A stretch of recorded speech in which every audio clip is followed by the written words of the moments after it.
Hello. We are Mac. And Jose. And we are the Yooper Farmsteaders. Yep. Jose, did you have a chance to look outside today? No. It's cold and snowy again, which Yep. means we cannot work in the yard. Nope. Which is what we want to be doing because we have so many projects we need to get done before the ground is frozen solid. But alas, we're not going to be able to do that, so we're going to be inside. The exciting news is, what do we have arriving this week, Jose? Chicken! Okay. Yes, you're right. We have chickens arriving this week, but this video is about the ducklings. Are you ready? Hurry up! Where do you go? Where do you go? Our ducks are here. Really?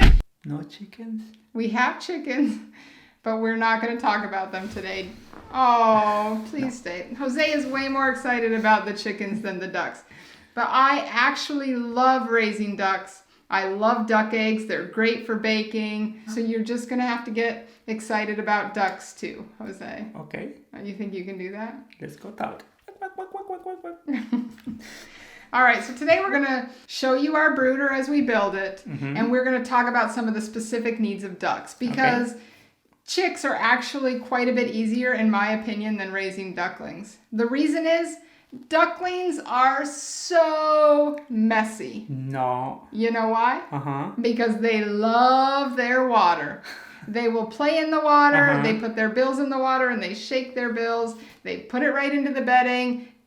They are extremely messy. So Eso suena como niños, children. it's like children. It is. It's like having 25 children arriving here at the house.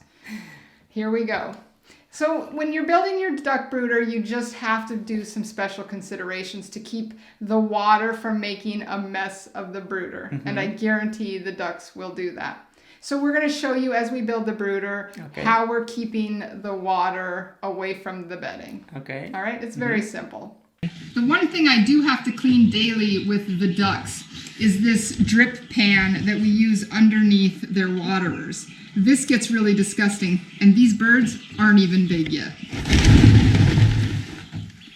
So some things you need to think about is how you're going to keep enough water to keep your ducks happy, because they will go through water a lot faster than chicks will. The ducklings at night have been going through 3 of these, and these are the small size. But now I'm going to have to upgrade to the larger size because they are just cranking through water. That's a lot of water for 19 baby ducklings to go through 3 of these. The chicks, on the other hand, barely touch the top quarter of one of these. So you can just see how much more water your ducks need than your chicks.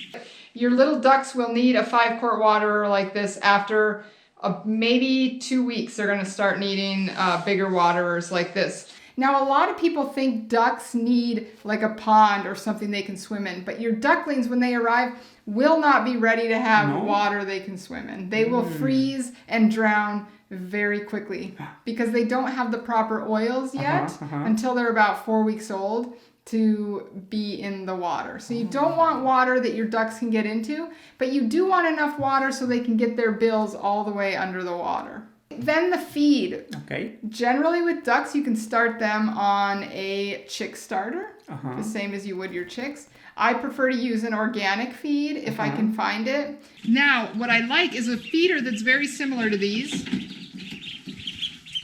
And the feeder looks like this. I have 2 of these in with our 19 ducks so that they get plenty of feed. And I just swap out the feed as these get low. I add new feed to them. Good morning. So one of the things that I like to do, every morning I make Jose and I a vegetable and fruit shake. My shake.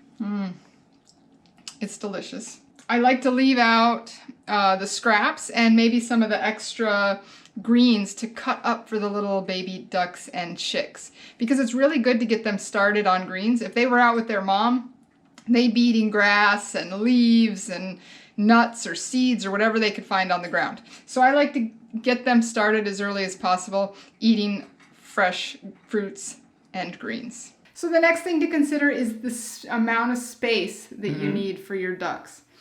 Now, the standard is really about 1/2 square foot per bird. So we have 25 ducklings arriving. We're going to be building 4x4 brooders for the duck. The thing we need to be thinking about is because we're buying the birds late in the year, we're not going to get the seasonal warm up of spring. So the ducks will be in the brooder probably longer than they would be in the spring because we need to keep them warm longer, which means the space requirements are probably a little bit larger than they would be if you were just keeping them in there for, say, 3 weeks, which I think is generally about how long your ducks would be in the brooder in the spring, 3 to 4 weeks. Okay, so then you also want to think about whether or not predators have access to your brooder. Because in Colorado, we had a huge problem with raccoons. They would reach right through the wire and grab like my rabbits. So I had to be very careful. Here we have weasels. We have mice. You might have rats in your area. Barn cats will very easily get to your chicks. So you want to make sure that your little birds are safe from predators. And then we need to think about the heat that you're going to have in your brooder. Your ducklings, the first few days they arrive, need to be kept pretty warm, about 90 to 92 degrees. After 3 or 4 days, you can drop the temperature a little bit, 85 to 90, and then they say you can drop the temperature 5 degrees a week after that. When the weather is really cold, and for the first week I have the ducks in the brooder, I like to use 2 heat lamps, especially for a brooder this size. What I did here is one red 250 watt and one regular 250. This red bulb is pointed towards their waterers to help keep their water area a little bit warmer, and this is for them to lay under. But I'll tell you what, the ducks are now a week old and they are never under this heat lamp. They're usually off to the side because it's plenty warm in here.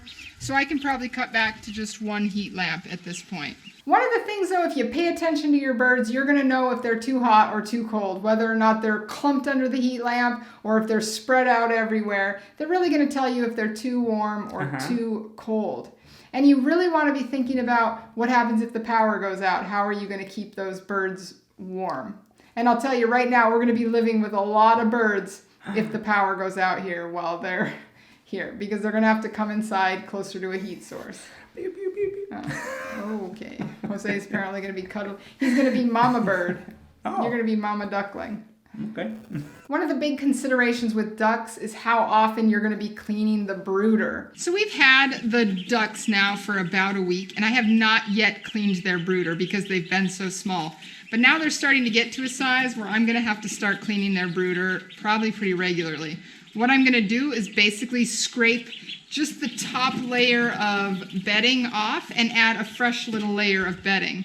You will be cleaning your brooder more often with ducks than you would be with chicks, just because the amount of water. And then, of course, what kind of bedding are you going to use? The standard really is to use pine shavings. And then we also got shavings right here. I've never done these mini flakes before, but the lady at the store said these are really good for your baby birds. I don't know. Maybe they're all the same. I guess we'll find out. Okay, the very last thing I want to talk about is no matter what type of brooder you're building, there's tons of design plans, but you want to make sure that you have your plans all ready to go before you start building. Yep. Because we made a trip to the hardware store yesterday to get everything we need. And for me, what I do up is a design like this. And I'm going to tell you a secret. My favorite thing on the farm is construction. Ooh. I love to build things. I like to do the design. I like to build. So the thing that you want to make sure of is that you have a good design. Because Jose, what? I have never cut a piece of wood wrong, have I? Okay, yeah, that's true. It's a lie. I always am cutting wood wrong. If I have a plan, though, and I know exactly what lengths I need to cut the boards, I make a lot fewer mistakes. All right, Jose, are you ready to head out into the freezing cold garage? Uh-oh. But you say no working outside. Oh, well, we're not working outside. We're just going to be in the garage. Oh, okay. I think we need to get a heat source for our garage. Yeah. All right, let's go do this. Let's go.